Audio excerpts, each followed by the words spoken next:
Hello and welcome to Yaarah's Yard podcast, made by me, Emily Cindy Wood, a survivor of cancer, encephalitis, head injury, and coma, and domestic violence. Topics that will be covered in my uploads will include, but not be limited to, veterans, head injury, cancer, encephalitis, disability, Vermont, and more.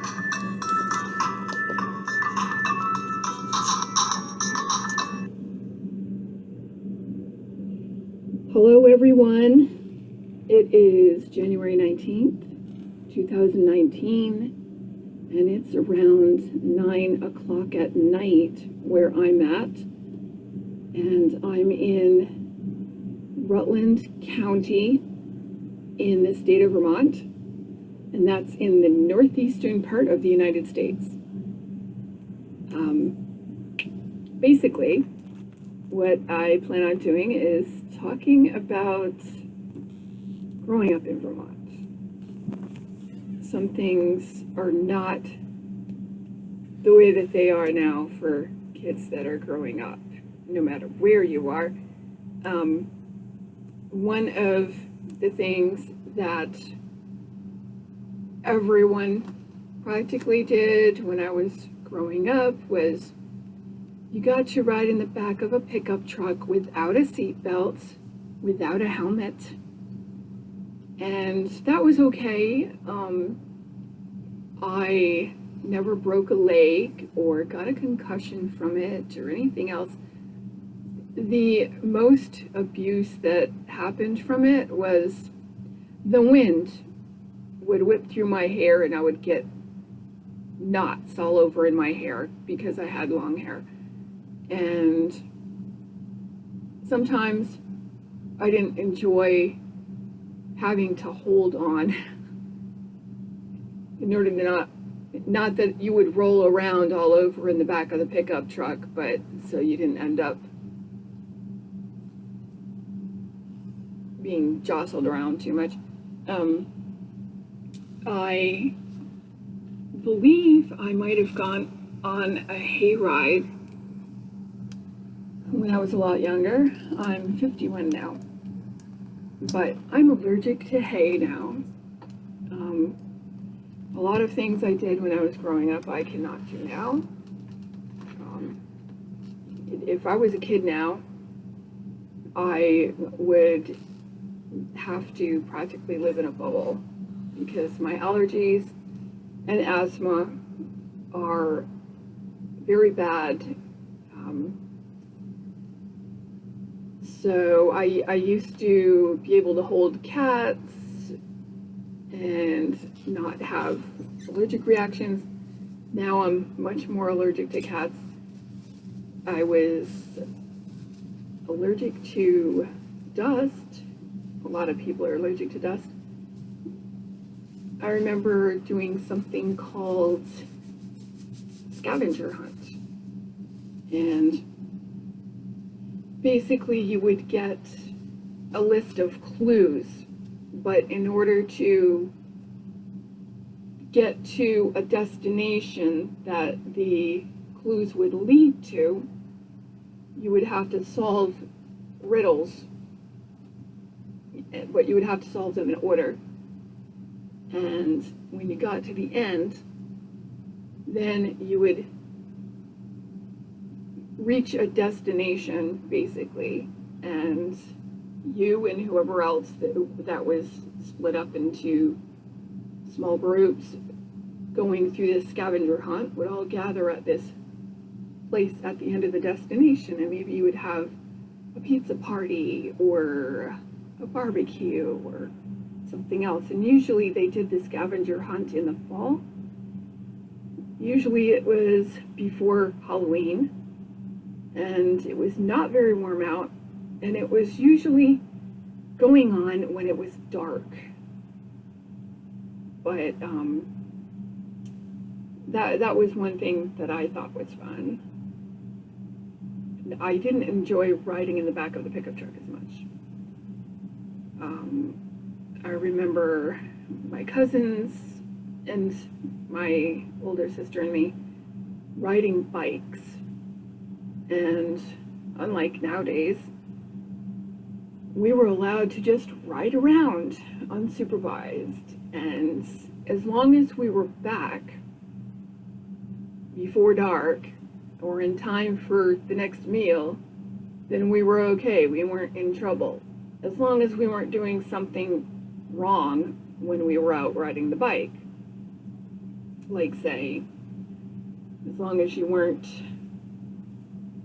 doing something that was vandalism, which none of us ever did, or doing something harassing another kid or something like that. We didn't do bad stuff. We didn't steal from stores. We didn't go and mess around in people's private property or anything like that. We pretty much just behaved ourselves. Annoyed each other, but pretty much just rode our bikes and had a good time. And one of the crazy things I remember us doing was at my cousin's house.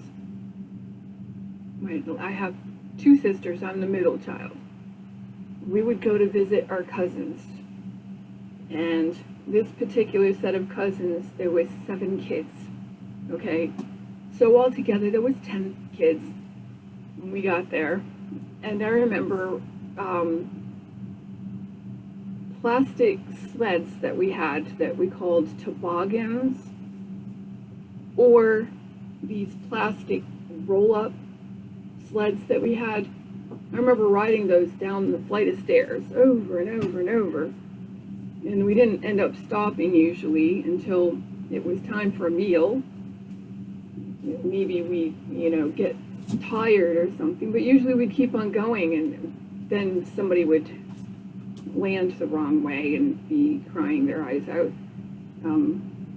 But that was not considered abuse back then. I remember us playing a game called Red Light, Green Light, and so, like, somebody stands in the front, everyone else stands far back, like, say, a driveway length away or something. And so the person says, green light, and you move, and you keep on walking or moving as fast as you can, and then the person says red light, and you have to stop. And basically, the person that got to the front first was the winner, which sounds like a really simple game, but it was fun back then. Right now, it sounds pretty boring. We would play something called Mother May I. But you would have to Google that for you to figure that out. It was similar, but you would say Mother May I, but I don't remember the details. And then there was another game we played. One of my sets of grandparents lived at the end of a street in a town called Fairhaven. On the other side of the fence, there was a cemetery. So we would go and play hide and seek in the cemetery. Of course, this was before all of these TV shows and movies and everything that I've seen throughout my life, where, there were zombies and everything else. I don't remember anything about zombies back then. I was born in 1967. I have no idea when the first movie or anything about zombies came out, but I don't remember seeing it. Whatever it was, I didn't see it. So basically, I was one of the smaller or younger children. This was a different set of cousins. And the older cousins would go behind a tombstone. And one of us smaller kids would be walking by, and they would pretend that they, their hand or arm would be coming out from behind the tombstone, and they're pretending that there's somebody coming out of the grave or something. I don't remember really being spooked too much by that. It was more spooky and scary if they suddenly moved from behind the tombstone. And then they would get a kick out of us screaming. My father used to develop film, and he wasn't a professional photographer or anything. It was a hobby, and he used to make slideshows. Now that was back in the day. He would make slideshows, and we would sit around, and everybody, the whole family, my dad's side of the family, we would all sit and drink soda and eat popcorn or chips or something, and we would be watching the pictures as they came. And he would take some really good shots of Rutland City, like close-ups of different things in nature, whether it was flowers or that sort of thing. But those were fun times. But how many people nowadays do you know who actually watch a slideshow? And I actually can't remember when I last had the copy of the slides from my father. Presently, I can't remember what happened to them either, which is pretty sad. Moving around a lot, and I can't remember if another relative ended up with them or what happened. But that was one of the fun times growing up in Vermont for me, was the slideshows. Then there was going to the drive-in. Yeah, I've been to the drive-in, although the bathroom wasn't very accessible. I don't remember there being a bathroom. Was there a bathroom there? I'd like for somebody to tell me, was there a bathroom there? If my voice sounds funny at all, anybody who's familiar with how I'm supposed to sound, pretty much my voice is being a little bit affected because I'm going through chemotherapy for invasive breast cancer right now. But I'll talk about that in a totally different post. I just want to apologize if I sound like my voice is cracking or anything else. So let me see. So there was the bike riding without supervision, without helmets, riding in the back of the truck, going to the drive-in. And I don't remember what I watched for a movie there at the drive-in either. If anybody else remembers what they watched at a drive-in, then I'd like to hear about it. Comment below what you watched at the drive-in. Also comment below, do you remember if there was a bathroom there? And did you ever ride in the back of a pickup truck?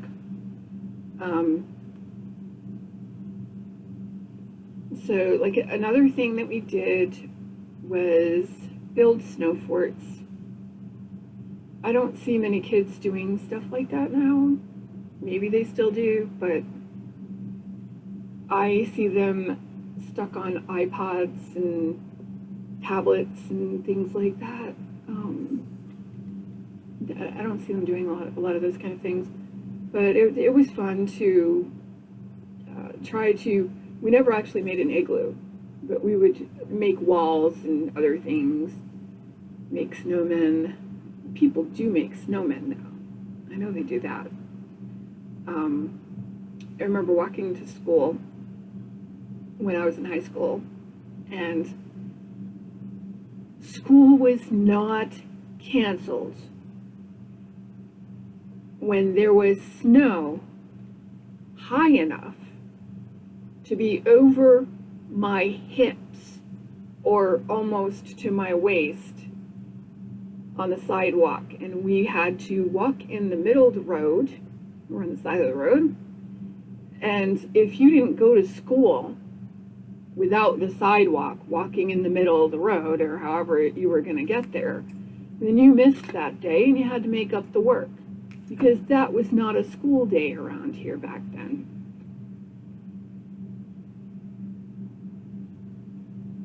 I don't remember when I've seen that much snow around here.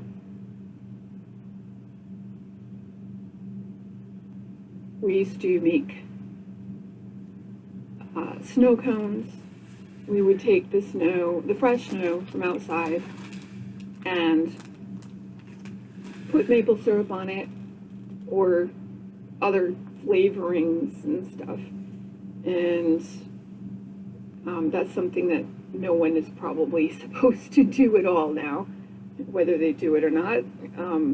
There's probably acid in the snow. Back then, it wasn't such an issue. Another thing that happened growing up was we would go for walks as a family. My parents were divorced, so my two sisters and I, and my mother, and our mother's mother, who lived with us, we would go for walks. And we'd go on different kinds of walks. Sometimes we would just walk, period. And we'd walk from behind downtown, or we lived on Lincoln Avenue at one point. We lived on Howe Street at another point. And we would walk all the way up to the mall up on Woodstock Avenue, which I'm not sure how far that is, but we would walk up there. We would walk to the church we went to, and it was not such a big deal. Right now, I can't walk that far with medical condition things going on, but there was a different way about people. And when you were walking by their house, it didn't matter, whether they were sitting in their yard or on their porch in some chairs. People would talk about the weather. They would talk about it was nothing negative. They were just neighborly and nice and trustworthy seeming, and just pleasant. And people would just nod or, say hi or something like that. One of the things that some people think is strange that we did was called window shopping. We would walk downtown and we would go to each window and take our time at each window. We didn't have money to spend because we weren't very rich. And we would look at the different items in the window and talk about them, and maybe point out what we liked the best, or what we thought was silly or just not interesting and stuff. And we took quite a while doing our window shopping, and I really don't know who else did that. But I'm sure that we are not the only people in the world who did that. So if you ever used to window shop, or you still do, let me know. Comment below and say, hey, I've done that. Another thing that we did was apple picking. During the apple picking season, then there was strawberry picking. We had relatives that lived out in the country, like Danby, Timoth, area, and we used to collect something called butternuts.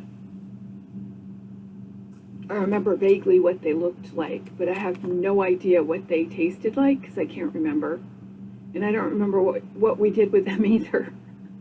So if you know anything about butternuts, I'm interested in knowing about butternuts. And what do they taste like? And have you had them or seen any? We also used to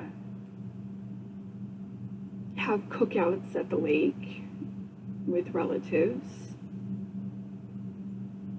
And I remember stringing popcorn for our Christmas tree. I grew up in a family that was Protestant Christian. We attended a non-denominational Christian church that was here in Rutland.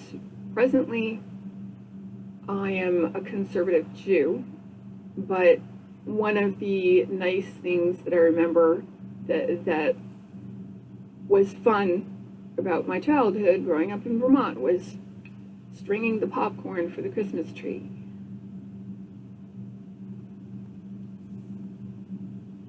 We also used to go to the Vermont State Fair, and I haven't been there in a few years, but my favorite part, one of my favorite parts, was the maple sugar house, because they had all kinds of things that had maple sugar. Cotton candy with maple sugar candies, different products, and I used to like the animals that were there, the craft shows, and one of the few games that I liked at the fair when I was a kid was the one where you simply pick up a duck, a plastic duck that's floating in the water, and it goes by you and you just have to grab one. And whatever the number is on the bottom of the duck, that's what you get for a prize. I wasn't extremely coordinated as a kid as far as being athletic or anything. So a lot of the things that you would have to do in order to win a prize, I wasn't able to do very well. I remember going to the Vermont State Fair one time, and I said, "This is how not to get a fish." And it was a ring toss thing, and I wasn't aiming at all. And I was just goofing around, so guess what? I ended up with a fish, and I called the fish Jonah. Yep, just like Jonah and the whale. Another thing that was cool about growing up in Vermont was the way that a lot of people, it was a small area. A lot of people knew who other people were. It was just kind of, even though Rutland is supposed to be, or was supposed to be, the second largest city in the state, it was cool, the kind of small town atmosphere that there was, because a lot of people knew other people and stuff. And one of the cool things about my family was my maternal grandmother was the nanny. She was the nanny for an ex-mayor.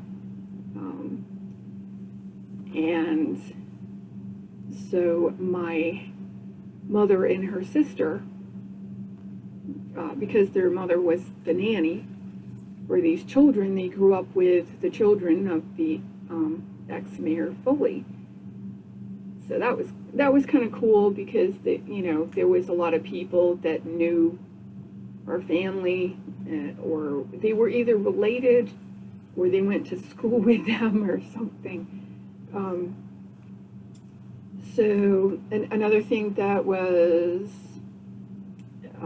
fun about growing up in Vermont was actually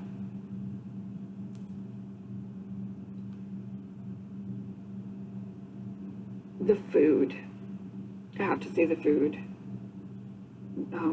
My grandmother grew up on a farm in a gully in Timoth, and I can't tell you where it's located, but I have seen it because I remember riding in a car and her directing my mother to where it was so she could say that's where I lived when I was a girl.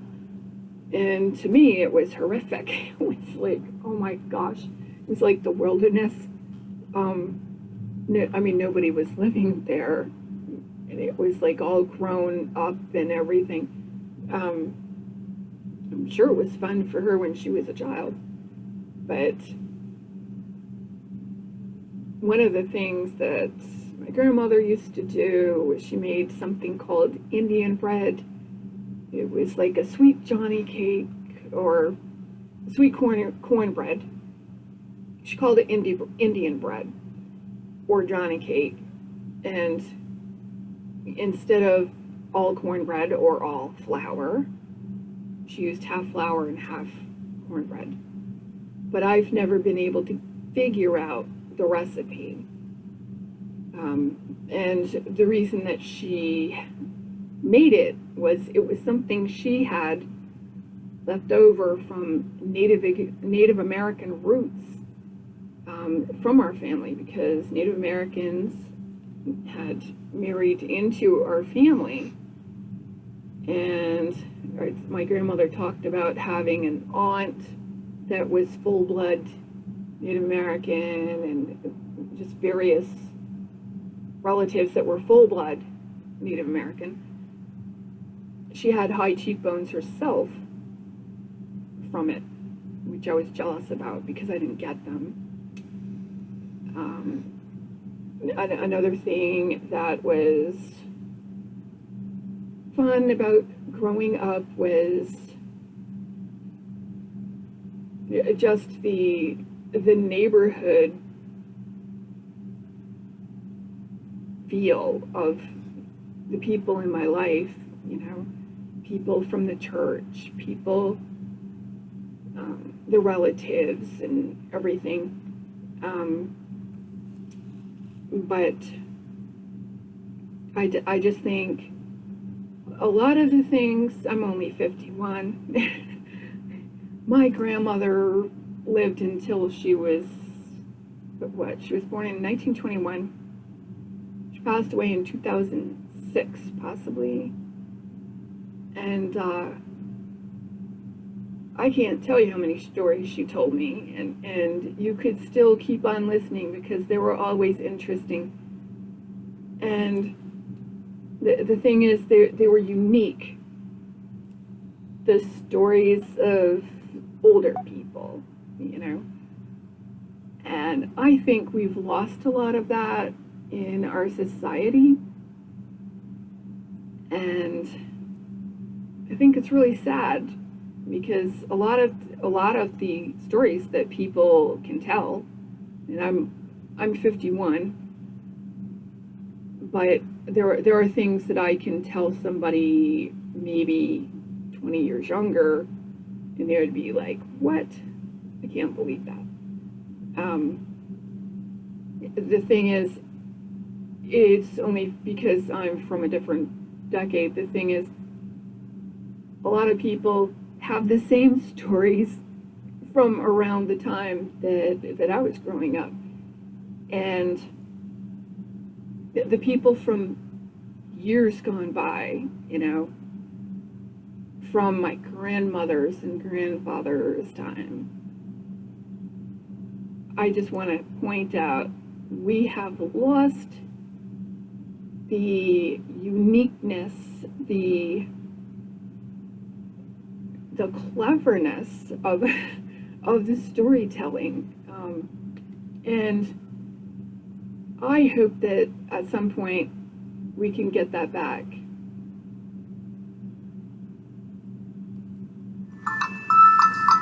Thank you for joining me at Yaarah's Yard podcast. Hopefully, you'll be able to join me next time. Have a great day.